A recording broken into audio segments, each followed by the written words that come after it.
Magandang umaga sa mga kapatid sa Panginoon. Narito tayo muli para atin pong sambahin ang Panginoon sa Espiritu at katotohanan. And we thank the Lord for this opportunity na every Sunday we could gather and really praise Him with all our heart and with all our mind. Sandali po tayong tumahimik para ating i-invite ang Panginoon through His Holy Spirit to join us in our celebration today.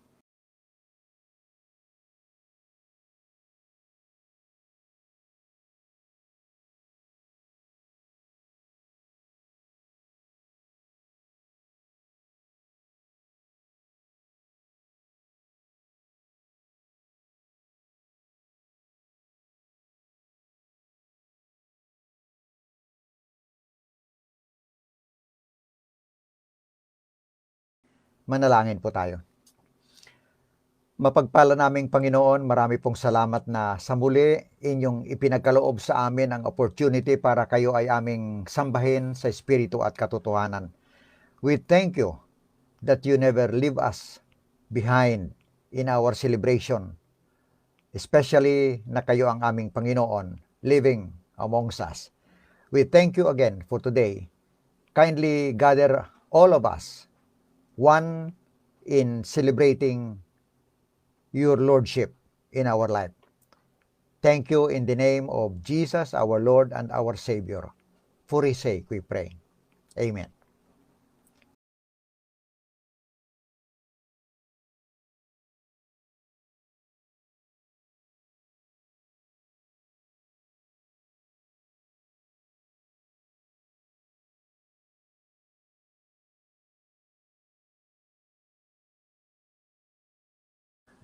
Ang mensahe po natin today ay mensahe po tungkol sa pananampalataya at batas, ang law, no?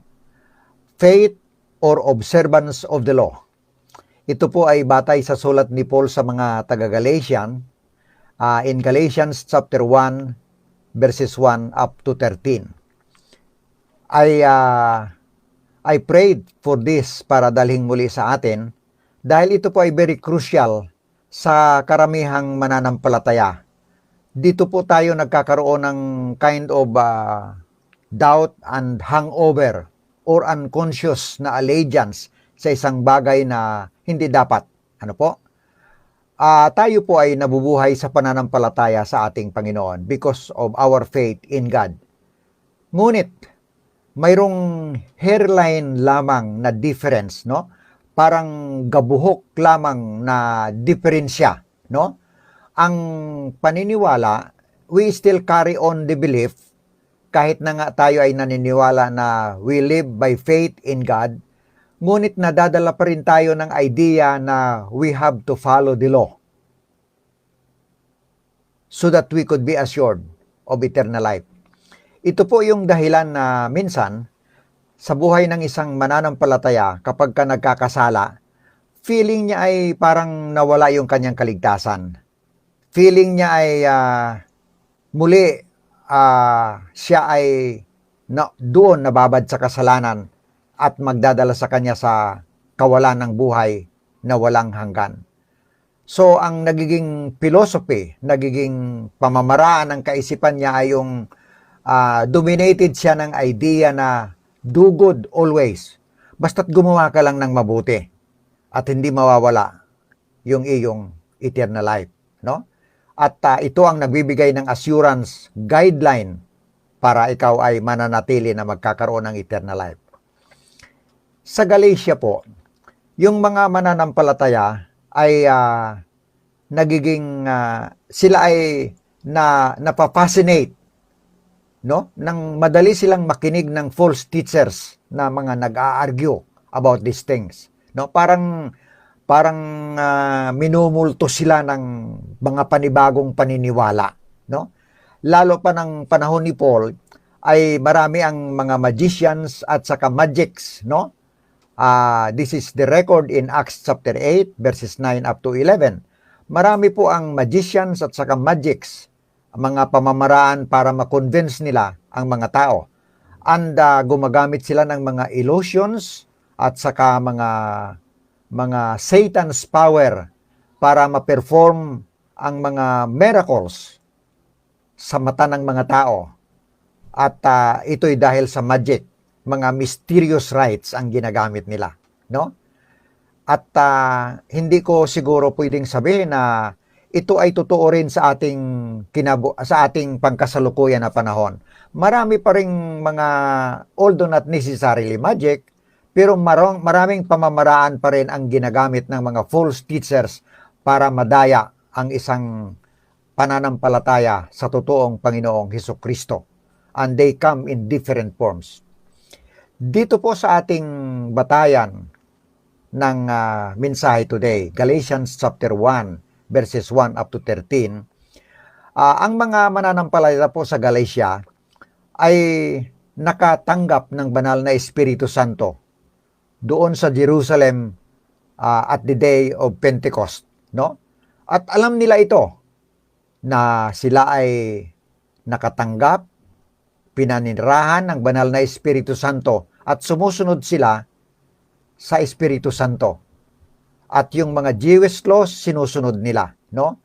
Si Paul dito sa sulat sa mga Galatia ay binibigyan niya ng kahalagahan na tayo ay saved, ang mga mananampalataya ay saved, niligtas sa pamamagitan ng faith in Jesus Christ.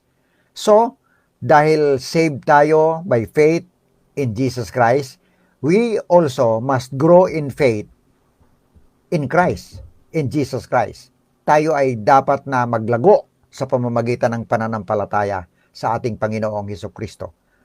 At dito po sa ating mga talata na nagiging batayan ng mensahe today, si Paul po ay nagtatanong ng isang rhetorical na question para mabigyan niya ng patutuo na ang isang mananampalataya ay dapat mamuhay sa pamamagitan ng pananampalataya niya sa kay Jesus Christ. Ang sabi ni Paul, ang tanong niya ay ganito: Does God give you His Spirit and work miracles among you because you observe the law or because you believe what you heard? Ang Panginoon ba ay nagbigay sa iyo ng Espiritu Santo para ang mga kababalaghan na nangyari sa inyo ay mangyari dahil sa kay Kristo? O kayo ay nagkaroon ng mga ganong kababalaghan dahil kayo ay nagsunod sa batas? Unang-una po, ang the Galatians knew, alam nila na they received the Holy Spirit nang sila ay naniwala kay Jesus Christ. Hindi nang sila ay nagsunod sa batas. Not when they obeyed the law. Let me repeat that. No? Ang believers ng Galatia ay natanggap nila ang banal na Espiritu Santo nang sila ay naniwala kay Jesus Christ. Hindi nung sila ay nagsunod sa batas, sa law. Ang sabi nga sa talatang 6, I am astonished that you are so quickly deserting the one who called you by the grace of Christ and are turning to different gospel. No? Sa Tagalog na transliteration, ganito po ang sinasabi. Nagtataka ako kung bakit kay dali ninyong tumalikod sa Diyos at tumawag sa inyo sa pamamagitan ng kagandahang loob ni Kristo at kayo'y bumaling agad sa ibang magandang balita. Ang mga taga-Galatian believers, in other words, ay parang naghakbang ng patalikod, pabalik, in other words. At ini-insist nila na yung Jewish laws ay dapat sundin. Mamuhay sa pagsunod sa Jewish laws. At ito ang batayan ng pagiging ligtas. No? Ang puntos na ini-emphasize ng mga believers ay taliwas sa tinuturo ni Paul batay sa kanyang salita. Ang believers must realize na tayo ay lumalago spiritually because of God's work in us, not by following the rules or the law. Ano po? Ngayong pangkasalukuyang mga araw, mayroong marami pa ring mga mananampalataya na they feel insecure sa kanilang pananampalataya. Hindi sila nakakasiguro dahil ang kanilang pananampalataya ay para bagang napaka-easy. Ano po? Ganoon lang ba ang magkaroon ng eternal life? Yung magkaroon lang ikaw ng faith? No? So, faith seems too easy for them. Kaya ang ibang tao, they still try to get closer to God by following rules or laws. Parang kulang pa yung ginawa ng ating Panginoong Hesukristo na dapat nating paniwalaan siya na siya nga ay nagbibigay ng buhay na walang hanggan sa pamamagitan lamang ng pananampalataya. Kaya nang si Paul ay nagtanong ng rhetorical na questions na yaon, ang inaasahan ni Paul ay yung mga taga-Galatian na mga believers ay magkaroon ng focus, no, sa kay Jesus Christ bilang center ng kanilang pananampalataya. Si Jesus Christ lamang ang dapat na panampalatayanan. Ang Holy Spirit ay nagbibigay sa lahat ng naniniwala na ang kapangyarihan ng Panginoon to live for God is in us. So, ang mamuhay everyday ay hindi sa isang mananampalataya isang nakakapagod na gawain. Pero ang mga believer sa Galatia sometimes, they feel tired, no? At dahil bakit ganun na lang pala? Pananampalataya lang, wala na. So, they feel tired so that they want to live in a state of perpetual excitement. Yung buhay Kristiyano ba excited palagi, no? They seem to think that something is wrong with them if we just be assured of eternal life because of faith. Something is wrong with this kind of spirituality. Yun ang kanilang mindset. Ang ating tanong, what therefore is the law for, ano ba ang katungkulan ng isang mananampalataya in relation sa batas, sa law, sa isang mananampalataya? Ang batas po, ang law sa isang mananampalataya ay ating nagagawa bunga ng ating paniniwala sa kay Jesus Christ. No? Ganun po.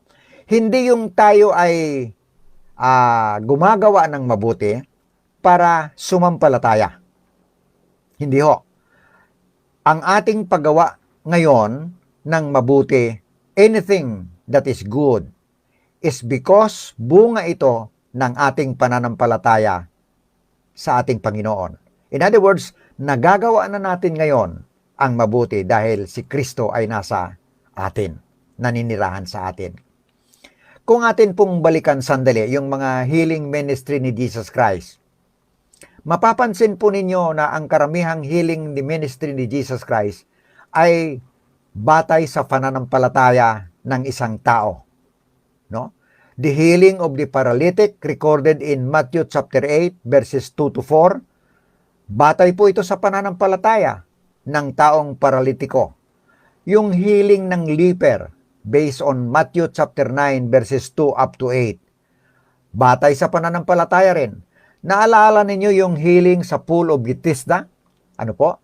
Yung 38 taon na naruroon yung tao, nag-aantay para bumaba siya sa tubig. It's because of his faith that he could have healing. That is recorded in John chapter 5 verses 2 up to 9. At saka kung inyong naalaala, yung healing ng servants ng centurion. Ano po? In Matthew 8 verses 5 up to 13, batay din sa pananampalataya sa kay Jesus Christ. Ang pananampalataya ay naruroon sa isang tao bago siya magkaroon ng healing. Without faith, it's impossible to have healing. Pangalawa po, Often, the Holy Spirit's greatest work in us is teaching us to persist, no? To keep on doing what is right even when it no longer seems new and interesting. Ano po? Ang gawain po ng banal na Espiritu Santo ay yung tinuturuan tayo na magpatuloy, mag-persist, ipagpumilit natin na gawin yung wasto at hindi tayo dapat nagsasawa kahit na may mga panibagong kaisipan o interesting na mga bagay na pinipresenta para sa ating pananampalataya. Sabi po sa talatang 8, even if an angel from heaven should preach a gospel other than the one we preach. Si Paul po ang nagsasabi dito, to you, let it be eternally condemned. Kung maliban sa aming tinuro sa inyo, ay mayroon pang iba na magtuturo sa inyo, anghel man siya o kung sino pa man, let that one who taught you be eternally condemned. Subalit kami o isang anghel mula sa langit ang mangaral sa inyo ng magandang balita na iba sa ipinangaral namin sa inyo, parusahan nawa siya ng Diyos. Ang pangangailangan natin ay yung Holy Spirit na magbibigay sa atin ng persistence, perseverance, yung desire na magpumilit na manatili sa pananampalataya. Kung ang ating buhay ay becomes monotonous or ordinary, dito natin kailangan ng banal na Espiritu Santo to stir on us the inspiration, to give us the inspiration, and to challenge us sa ating everyday living. Ano po? Ito po ang kailangan. Dito po sa ating mga talata na naging batayan ng mensahe. Ang mga taga-Galatia na mananampalataya, madali silang mag-turn from Paul's teaching to the teachings na mga bago na tinuturo ng mga false teachers. Ano po? Kaya ito ang focus ni Paul. Huwag nawang gawin ninyo yung ganon. Kamakailan lamang, nakarinig po ako ng message ni Derek Prince. Ano po?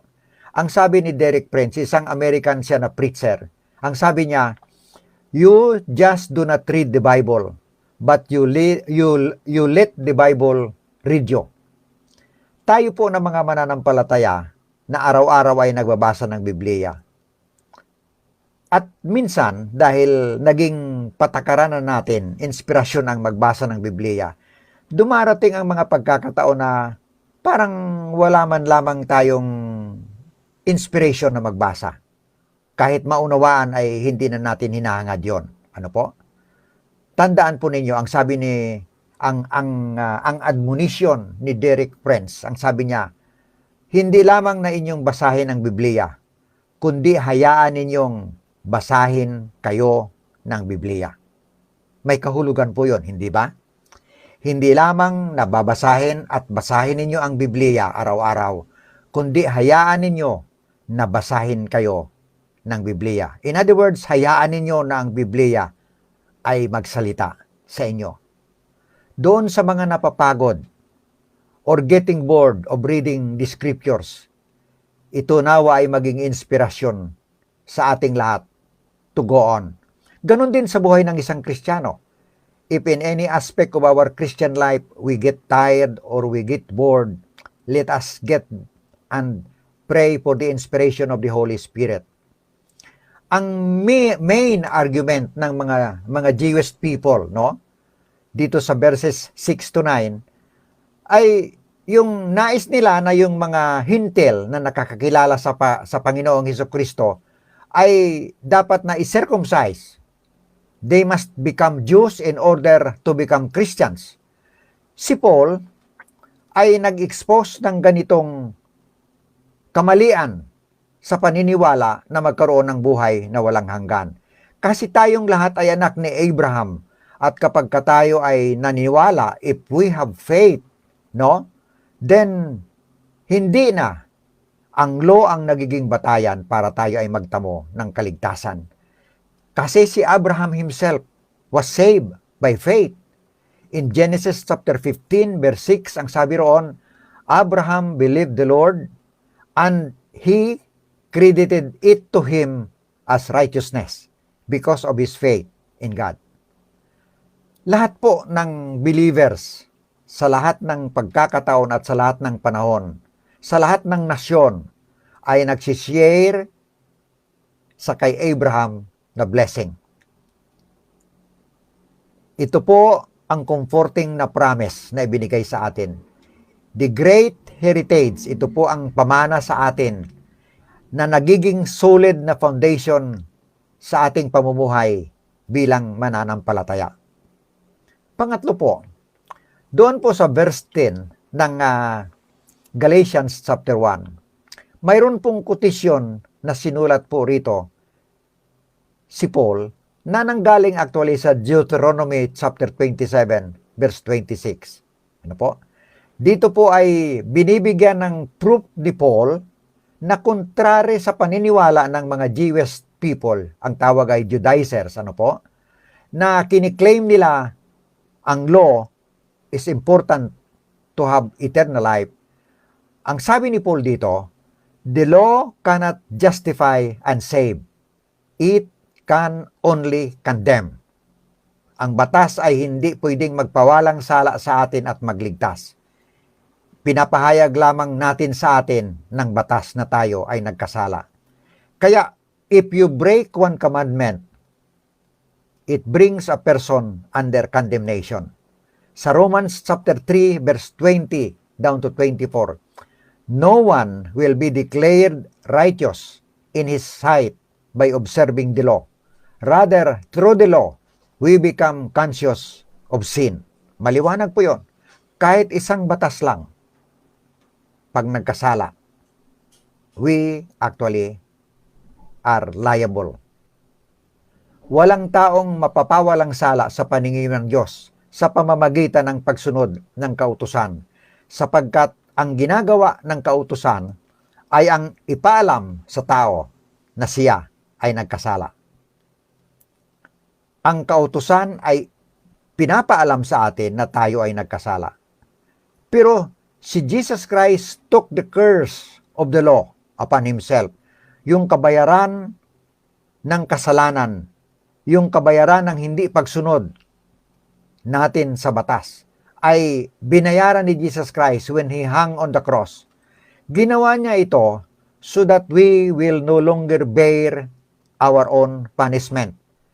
The only condition, yung condition lang na ninais ng Panginoon, ay yung tanggapin natin si Jesus Christ at paniwalaan sa kanyang kamatayan na namatay siya in our behalf as the means, pamamaraan ito para tayo ay magtamo ng kaligtasan.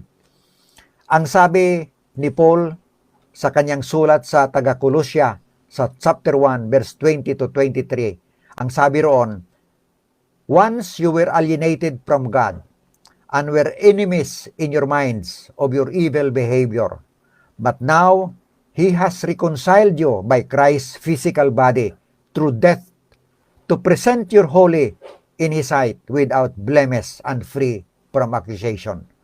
Dati, kayo'y malayo sa Diyos at naging kaaway niya dahil sa inyong paggawa at pag-iisip ng masama.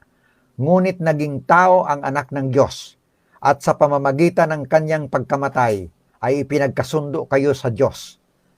Nang sa gayon ay maiharap niya kayong banal, walang kapintasan at walang dungis. Ang kamatayan ni Jesus Christ ang nagbigay sa atin ng paraan para ang lahat ay makabalik, manumbalik sa kanyang relationship sa Panginoon. Could be reconciled, in other words. Ito ang nag-alis ng ating mga kasalanan at ito ang nagdala sa atin sa wasto na relationship sa ating manlilikha. Hindi ito nangangahulugan na ang lahat ay ligtas. Ano po? Ang mga nag-declare, lamang at nagtanggap sa Panginoon, they are the people who have been cleared from sin because they trust Christ to be their Savior. Magkakaroon tayo nga ng kapayapaan. We could have peace with God.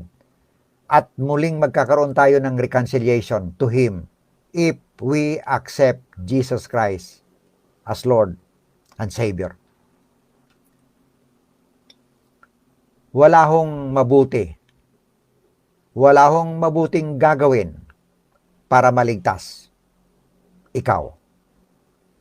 Kung nais nating mabuhay eternally with Christ, dapat na manalig tayo totally sa biyaya ng Diyos, on God's grace. Ito ang totoo. Anuman ang kasalanang ating nagawa, maaring tayo ay murderer o tayo ay isang honest working na citizen ng ating bansa. Lahat tayo ay nagkasala repeatedly. At anumang kasalanan is enough to cause us not to come to Jesus Christ for salvation and eternal life. Kaya ang kasalanan ay dapat na ating mahingi ng kapatawaran sa Kanya by accepting Him as our Savior and Lord. Walang iba na tagapagligtas. Maliban sa kay Kristo, there is no way for our sin to be forgiven or to be removed, to be cleared. Ang pamamaraan para tayo ay mapawalang sala, to be blameless, is to trust Jesus Christ, to take all our sin. We need to repent to Him of our sinfulness. We must remain grounded and settled on the gospel, kung anong sinasabi ng Kanyang salita, and let us put our confidence in Jesus Christ. Siya lamang ang makapagpapatawad ng ating kakasalanan. Siya lamang ang makagagawa ng pamamaraan para tayo ay muling ma-reconcile sa Diyos. Siya lamang ang may karapatan para magkaroon tayo ng empowerment sa buhay at magagawa natin yung karapat-dapat para sa Kanya. Kapag ka ang isa pong judge ay naghatol sa isang makasalanan na not guilty, ang ibig sabihin noon ay yung nagkasalang yaon, ang mga charges sa kanya legally ay wala na. Pinatawad na. Burado na. No? Ganun din ang ating Panginoon. Kapag ang ating Panginoon ay nagpatawad ng ating mga kasalanan, ang record natin ng mga kasalanang nagawa is wiped clean. Sa perspective, sa pananaw ng Panginoon, parang ito ay hindi na ikaw nagkasala.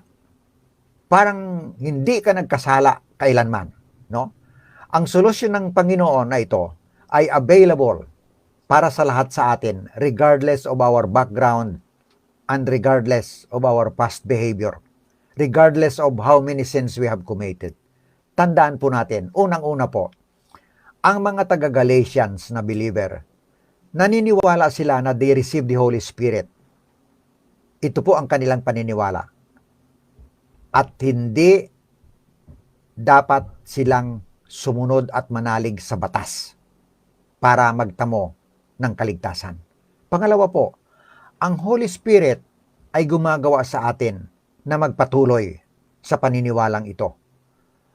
Kahit na tayo ay nagkakawala ng interest, ang Holy Spirit gives us the persistence para magpatuloy.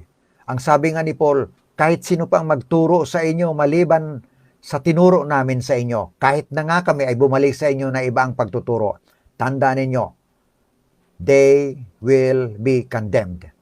Pangatlo po, ang Deuteronomy chapter 27 verse 26 ay binibigyan ng diin ni Paul dito para i-prove niya na yung mga tinuturo ng mga Judaizers, no, mga Jewish people, ay actually taliwas sa tinuturo ng Panginoon. Ang batas ay hindi pwedeng magpawalang sala sa atin at hindi sa atin makapagliligtas. It can only condemn. May isa pong leader ng Christian group na marami po siyang business para matulungan ang mga tao. At ang mga tao dahil siya ay isang Christian, kapag ka may pangangailangan ay pinapahiram niya ng pera. Ano po? Kaya marami po ang nakautang sa kanya. And then, all of a sudden, surprisingly, one day, ang Christian businessman na ito ay nag-announce, nilagay niya sa kanyang bulletin board. Bukas po, alas 10 hanggang alas 12, 2 oras lang, lahat ng mga may utang sa akin through this company, kapag ka magpunta kayo rito sa opisina ng alas 10 hanggang alas 12 at inyong i-declare honestly ang inyong utang sa akin, lahat ng utang ninyo ay hindi na babayaran. Parang paid off na. Lahat ng mga workers ay nagtaka. Totoo kaya yon? And so they keep on arguing, totoo ba yon? Hindi naman kapanipaniwala ang laki ng utang ng iba sa atin at kahit na. No? So they keep on arguing hanggang ang oras ay lumilipas. At nang malapit ng mag-alas 12, mga 11:30, may isang tao na lakas loob na pumasok sa opisina. And then he declared honestly ng kanyang utang. At ang sabi niya, ito po ang utang ko. Ano po ba ang masasabi ninyo, sir? At ang sabi po ng Christian na leader, na employer, ang sabi niya, dahil nag-declare ikaw without hindi ka nahiya na sabihin sa akin, hindi ka natakot, naniwala ka, ang utang mo ay declared clear, paid off, nabayaran na. At tuwang-tuwa yung tao. Tuwang-tuwa siya na ang nais niya ay makalabas agad sa opisina at sabihin sa kanyang mga kasama na totoo yung declaration at announcement ng ating amo. Ngunit ang sabi ng kanyang amo, huwag ka munang lumabas kasi mayroon ka pang 15 minuto na titira. Kasi ang sabi ko hanggang 12 o'clock. Kapag ka 12 o'clock ay walang pumasok dito, nangangahulugang hindi sila naniwala sa aking announcement. At totoo po, nang 12 o'clock, wala na hong pumasok. And everybody has to pay their debts. Kung ano ang utang nila ay kanilang binabayaran. Yun po ang nangyari. Kapag tayo ay nagtatry our best to pay for the penalty of our sins, we could never do that. Trying to be right with God by our own effort does not work at all. Yung ituwid natin ang ating pagkakasala. Kahit na ang good intentions, yung mga promises na nagsasabing, I will do better next time again, ito usually ends in failure. Si Paul ay pinupuntos niya sa atin sa pamamagitan ng sulat ni Habakkuk, sa Habakkuk chapter 2 verse 4, na if we trust in God, believing in His provision for our sins and living each day in His power, we can break the cycle of failure. Tandaan po natin mga mananampalataya, mga kapwa mananampalataya sa Panginoon. Kapag ka nasa sa isip natin na ang kasalanan natin ay siyang nagiging dahilan para mawala ang ating kaligtasan, we are still under the law. Yun ang nasa isip natin. But look, we are not anymore under the law. We are under grace dahil sa biyaya ng Diyos through faith in Jesus Christ. Kaya, yung kasalanan ay ating victoriously nakakangker dahil si Jesus Christ ay nasa sa atin. At ang pagsunod sa batas ay hindi dapat na requirement para ang kaligtasan ay nasa sa atin. Ang pagsunod sa batas ay nagagawa natin ngayon because Jesus Christ is in us. We believe in Him and we accepted Him as Lord and Savior. Nawa yun ang manatili sa ating kaisipan. Hindi yung natatakot tayo pag nagkasala, nawawala na rin ang ating kaligtasan. Manalangin po tayo. Salamat dakilang Diyos sa mensahe ng kaligtasan. Salamat sa maliwanag na sulat ni Paul sa lahat ng mananampalataya.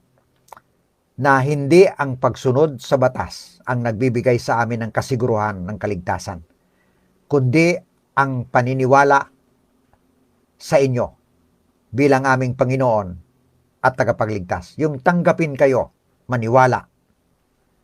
Kami ay naligtas dahil sa inyong kagandahang loob at sa biyaya ninyo sa amin. Pagpalain po ninyo ang mga kapatid, wherever they are, in whatever situations they are in, kindly bless them individually. Yung may mga problem in life, kindly be there to help them.